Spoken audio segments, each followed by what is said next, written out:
सामानाची पॅकिंग झालेली आहे. नमस्कार मंडळी, मी चाललो आहे गावाला, म्हणजेच आपल्या धमालवाडीमध्ये. कारण आपल्या धमालवाडीमध्ये विश्वकर्मा जयंती आहे. सकाळचे 5 वाजले आहेत आणि मी निघालो आहे गावाला. दिवसामध्ये खूप गर्दी असते, पण आता सकाळ सकाळी 2च माणसं दिसत होती. मी सकाळची दिवा ट्रेन पकडणार आहे. आता मी जुईनगर स्टेशनला पोहोचलो आहे. तिथून मी पनवेलला जाणार आणि पनवेलवरून मी दिवा ट्रेन पकडणार. मला ट्रेनमध्ये बसवण्यासाठी माझ्याबरोबर पप्पा पण होते, म्हणून पप्पाची पण तिकीट होती. माझी जुईनगर टू सावर्डे 115 रुपये आणि पप्पाची जुईनगर टू पनवेल 15 रुपये. प्लॅटफॉर्मवरती आल्या आल्या आम्हाला ही ट्रेन भेटली. सकाळचा टाइम असल्यामुळे पूर्ण शांतता होती. रात्रीचा वेळ असल्यामुळे काही झोपलेले पण आणि थंडीचे दिवस चालू होते, म्हणून जॅकेट घालून सगळेजण बसलेली होती. तर मंडळी, माझ्या डिस्क्रिप्शन प्रमाणे मी तुम्हाला हा मुंबई टू माझं गाव म्हणजे धमालवाडी पर्यंतचा पूर्ण प्रवास दाखवणार आहे. हे पहा मित्रांनो, आता मी पोचलो आहे पनवेल स्टेशनला. असं वाटतच नव्हतं ही रात्र आहे, असं वाटत होतं ही दिवसच आहे आणि ट्रेनसाठी माणसं पण पळत होती. पनवेल स्टेशनचा प्लॅटफॉर्म नंबर 5 आणि 6 मध्ये आपल्या गावची ट्रेन येते, म्हणून आम्हाला लोकल ट्रेनच्या इथून प्लॅटफॉर्मवरून हा ब्रिज चढून त्या साईडला जायला लागतं. तुम्ही पाहू शकता मित्रांनो, आपली दिवा ट्रेनचा इंडिकेटर लागलेला आहे.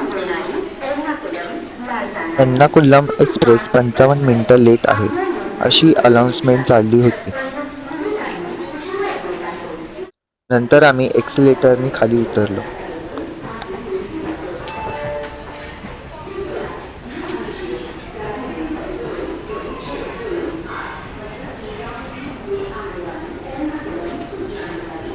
आम्ही प्लॅटफॉर्मला गेलो तेव्हा ही ट्रेन उभी होती. या ट्रेनचं नाव आहे LTT. टिळकनगर स्टेशनला काम चालू असल्यामुळे पनवेल स्टेशनला ट्रेनला थांबा दिला होता. थोड्या वेळाने उजाडलं आणि हे कन्स्ट्रक्शनचं काम दिसायला लागलं. इथे खूप मोठ्या प्रमाणात कन्स्ट्रक्शन चाललेलं होतं. ट्रेनचा यायचा टाइम झालेला होता, पण एवढी काय गर्दी नव्हती. पहा, आपली ट्रेन आली. कोकणकरांची सर्वात आवडती ट्रेन, कारण ह्या ट्रेननी सुखकारी प्रवास होतो.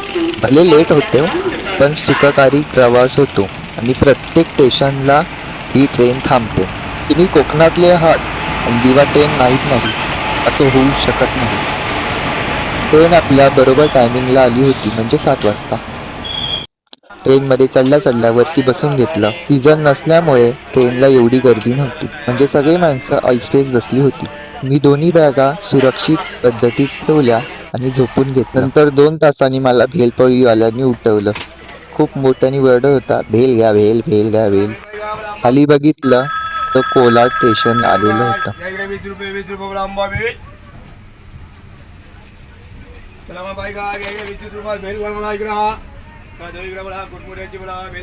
एवढं उजाडलेलं होतं तरी पण भूक काय कमी होत नव्हती. तर मंडळी, ह्या ट्रेनमध्ये यायचा फायदा म्हणजे घरून जेवण आणायची काही गरज नाही. या ट्रेनमध्येच फेरीवाले येतात, म्हणजे माणगावपर्यंत भाजीवाले असतात. सगळ्या प्रकारची भाजी स्वस्तात भेटते आणि खायला म्हणजे भेळ, चायनीज भेळ, वडापाव, समोसा, इडलीवाला, मेंदूवडेवाला. काही ट्रेनमध्ये कॅन्टीन असतं. त्या ट्रेनमध्ये लंच असतो, म्हणजे डाळ भात भाजी चपाती. नाहीतर यांना काय मागू ते गुलाबजामुन, शिरा, उपमा. व्हेज नॉनव्हेज दोन्ही पण पद्धतीमध्ये त्या ट्रेनमध्ये असतं. पण या दिवा ट्रेनमध्ये म्हणजे सगळं वडापाव भिडापाव असंच भेटतं. तुम्हाला ट्रेनमधून व्ह्यू बघायचा असेल तर तुम्ही पावसाळ्यातच या, कारण पावसाळ्यात पूर्ण हिरवंगार असं कोकण होतं. आता थंडीचे दिवस चालू आहेत, म्हणून हे गवत बिवत सुकलेलं आहे. ट्रेनमधूनच सगळी गावं दिसतात, उंच उंच सह्याद्री रांगा. ही बघा, आता आपली ट्रेन फास्टमध्ये चाललेली आहे. पावसाळ्यात आल्यावरती हे भाताची शेतं आहेत, ती पूर्ण भरलेली असतात. आणि पुढे जी गाडी चालली आहे ना, ती आहे ना मुंबई गोवा हायवे आहे.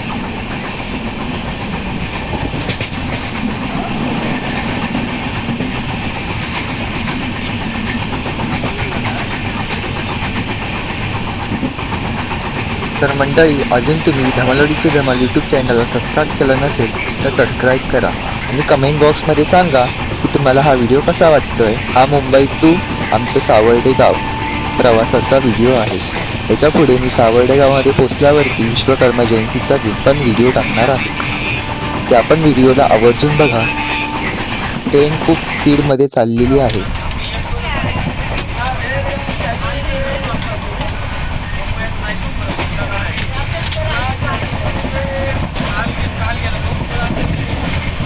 जसे जसे ट्रेन चालले होते तसे तशी गर्दी कमी होत चालली होती. माझ्या समोरचा तर माणूस झोपलेला. शेवटी आता माणगाव आलं आणि सगळे भाजीवाली उतरायला लागले. माणगावच्या पुढे एक पण भाजीवाला भेटत नाही, म्हणून तुम्ही माणगावच्या आधीच भाजीची खरेदी करून घ्या. माणगाव गेलं की भाजीवाले पण उतरतात आणि अर्धी ट्रेन खाली होते आणि नंतर झोपून प्रवास होतो. सकाळची भूक लागली म्हणून मी यांना नाश्ता म्हणून खाल्ली भेळ. मित्रांनो, माका एवढा कळत नाही की हे काय कैरी कशी आणतात. आता समोर लागलो. आमच्या समोरच्या काकाने घेतली बॅटरी. ह्या काय ट्रेनमध्ये रील नील चालताना ही कुठली बॉटल? काय मग मंडळी, कशी वाटली माझी मालवणी भाषेमध्ये बोलायची पद्धत? थोड्या वेळाने छासवाला आला, मग छास पिली.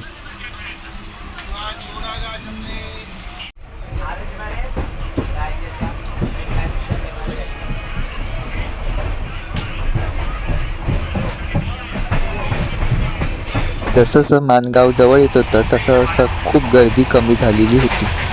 तुम्ही बघू शकता पहिली किती गर्दी होती आणि आता पूर्ण ट्रेन खाली झालेली आहे. अजून पण माणसं उतरतच होती, कोण चढतच नव्हतं. म्हणजे सगळी फेरीवाली चढत होती. हे बघा, आला वडापावाला. एक वडापाव द्या. वडापाव मागितला आणि नुसता वडापावच दिला, चटणी नाहीच दिली. आणि ज्या वडापाववाल्याकडून मी वडापाव घेतला होता तो वडापाववाला गायब झाला.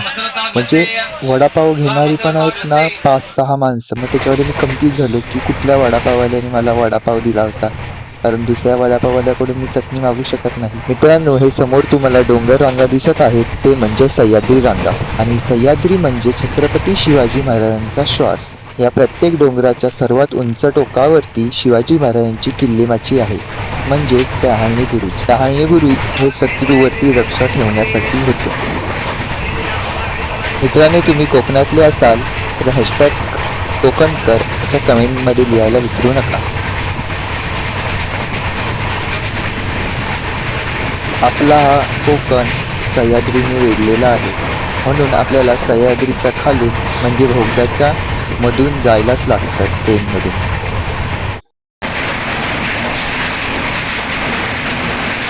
हा भोगदा आला की मला कळतं की आलं सावर्डे.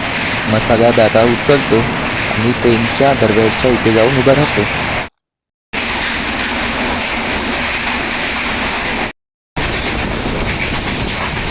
हे पहा, खाली सामान ठेवलं आहे आणि मी इथे उभा आहे. फायनली आलं आपलं स्टेशन.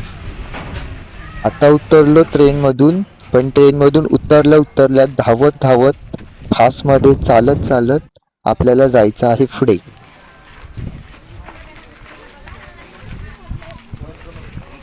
मित्रांनो, ट्रेन चालू व्हायच्या आधी मी स्टेशनच्या बाहेर निघालो. हे पहा, मी ट्रेनमधून ज्या उतरलो ती ट्रेन आता निघाली आहे आणि मी चाललो आहे पुढे.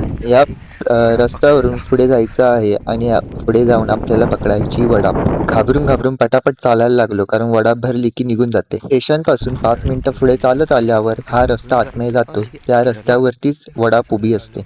मी लवकर आलो, माझ्याकडे एवढं सामान नव्हतं म्हणून मी ह्याच्यावर लवकर बसलो. हे पहा, अशा प्रकारे आपली वडाप असते.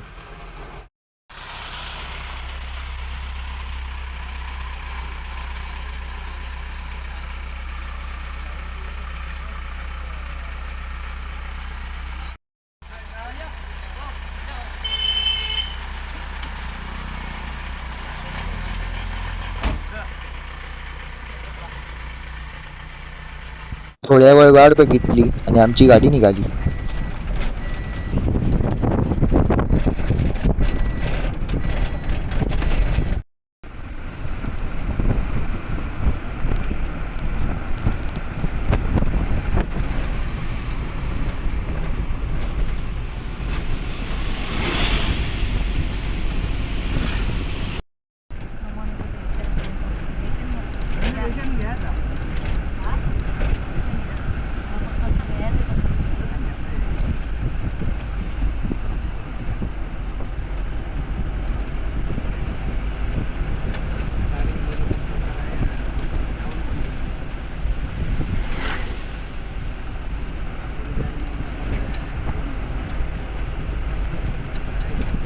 सावर्डे स्टेशनवरून आपण आता मुंबई गोवा हायवेवरती आलो आहोत. तिथून आपण आसुर्डे फाटाच्या आतमध्ये जाऊन नांदगावमध्ये, आणि नांदगावमध्ये आहे सान, ते आपल्याला ही गाडी सोडेल.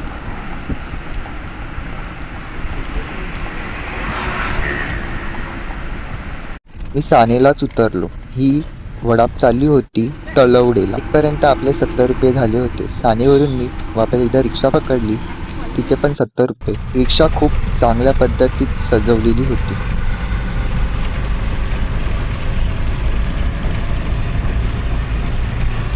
तर मित्रांनो, फायनली आपण धमालवाडीमध्ये पोहोचलेलो आहे.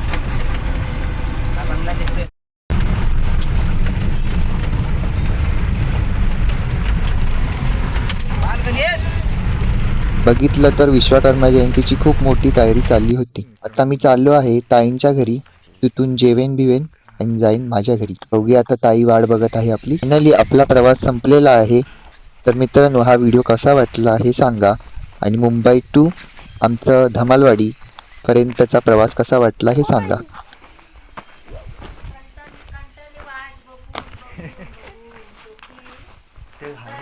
घर बांधलं का इकडे? जोत बांधलं इथं. एकदा भेटूया नवीन ब्लॉगमध्ये. तोपर्यंत बाय.